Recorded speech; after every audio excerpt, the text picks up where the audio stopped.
Right then, so this is a turntable. So we've got in the normal place, the same as most decks. Well, just Technics 1210s. You've got your start stop here, and then we've got a back start stop button there also. Now the reason for that is if you're a scratch DJ or you want to get into beat juggling, then you would have your turntables round into battle mode, it's called, like so. So if you're a scratch DJ or a battle DJ, you know, you've got your normal start stop button there, and then you've got the back one, which is there. So it's all nice and close, and everything's nice and tight and close to your mixer. But I'm not one of them DJs. I'm a house and drum and bass DJ, so I tend to have them in the normal position. So then, the same as other turntables, you've got your on and off switch there.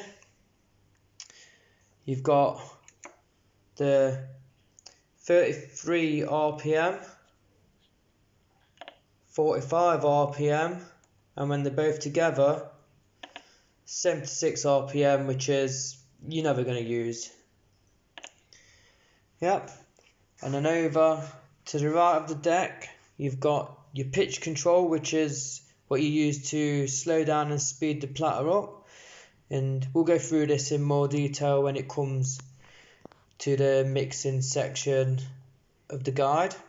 But on this particular turntable, you've got plus an 8%, so that's plus 8% minus 8% on the platter speed.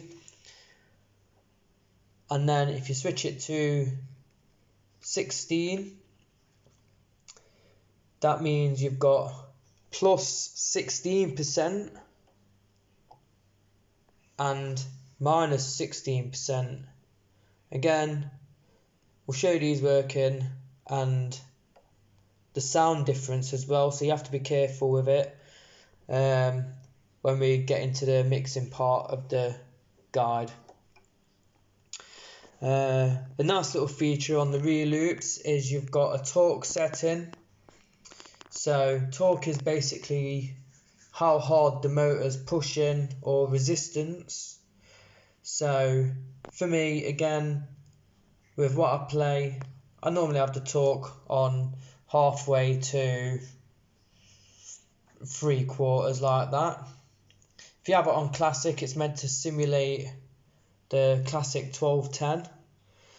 Just to show you what I mean. So on the classic setting, the resistance needed to stop the platter isn't very much.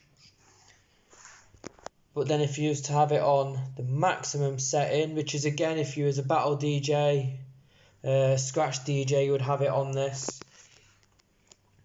The amount of pressure, you know, I'm having to put a fair bit of pressure on that to stop that. But for me, or anyone who's just generally mixing, and the purpose of this guide, we'll keep it in the middle.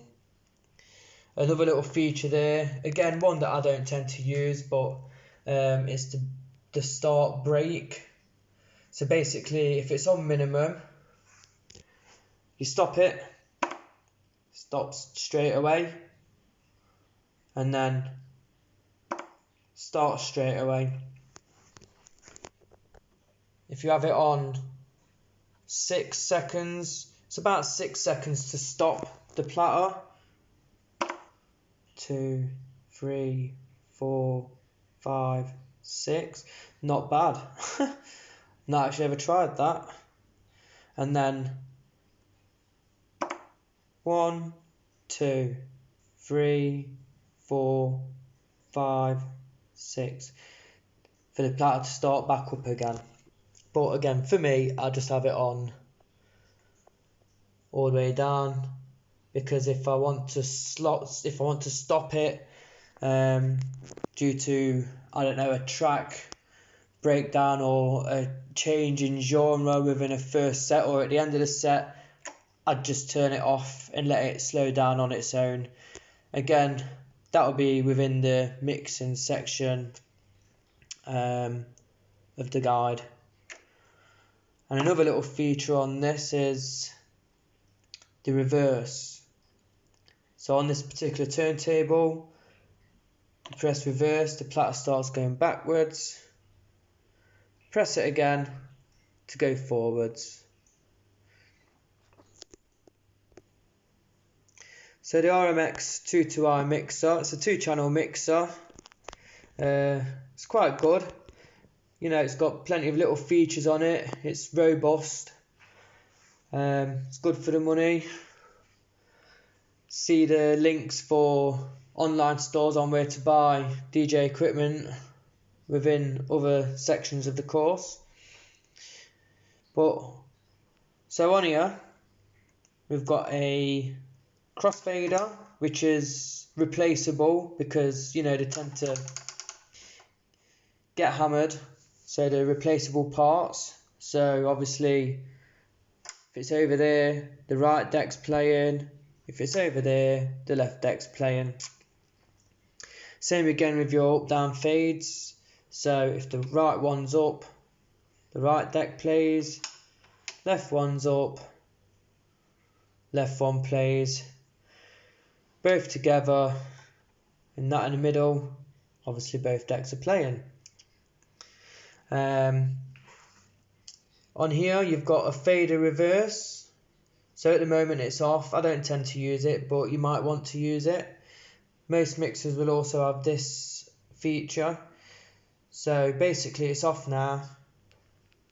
So the left will play, the right will play. And what it does is, if it's on, it reverses the function of this. So it's over on the right, but it's the left deck you'll hear. When it's on the left, it's the right deck you'll hear. Some people will use it for scratching due to probably like whether they're left or right-handed. And they'll just like to play back to front. So Q.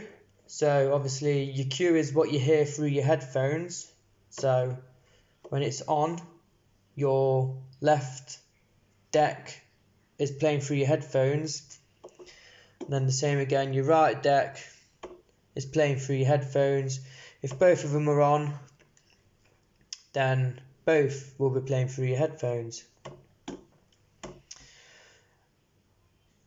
On here you've got the Q level, so that's your volume within your headphones. And then on this one as well, you've got so you can mix it in between headphones. So if you've got your right deck playing and you want to listen to your left deck, but you also want to just see what it's like when you bring it in, you can bring this in and have both sides playing through your headphones, like so. Then you've got on here, you've got channel fades, so you can have it all the way over, so it fades in and out nicely. I tend to have that in the middle as well, or you can have it all the way and it won't do nothing until it gets to here and it just cuts out. Again, I'll show you this in the mixing section properly. Crossfader, again, you can have it so it's blending in nicely and nicely out to the next one, or you can have it all the way over and it's like a sharp cut. So again, we'll go through that in more detail when it comes to the mixing part. You've got a 3-band EQ on here, so you've got bass, middle and high ranges, and then a gain, both for left and right decks. A little special effects thing here, so you've got, I'll show you these again in the DJing section. So you've got filter, white noise, bit crushing gate, and then obviously that's on for the right side, on for the left side. You've got your normal EQ curve, so you can have it so it comes higher and lower nice and softly, or you've got it so you have it on kill and it just boom, just knocks it off completely and it's fully down. Then you've got your max volume level, so that's the level that will go to your main amp. And then you've got a booth level, which is, so if you're in a booth or in a separate bit and you've got your own speaker, you can use that. I tend to use it for recording while I'm at home. So if you've got like a recording piece of equipment set up, then you'd have your record out from the booth into your recording equipment. You've got a bass and low and high frequency for your mic and auxiliary, and then on the top you've got mic, auxiliary, or an iPad. You can plug in an iPad to pull music from on this particular mixer. Again on here, phono, which is what's used for your turntable, for your CDJs, or a DJ controller, and then iPad, and then the same again on the right. And then on the front you've got you've got two main headphone plugins on here. You've got an auxiliary in and the mic input in, and that's the basic functions of the mixer. In the next part we'll go through some on how to mix from one turntable to the other, and then we'll go through this again, but so that you can hear the difference in the noise and the sound of what things do. Right, okay, see you in the next section.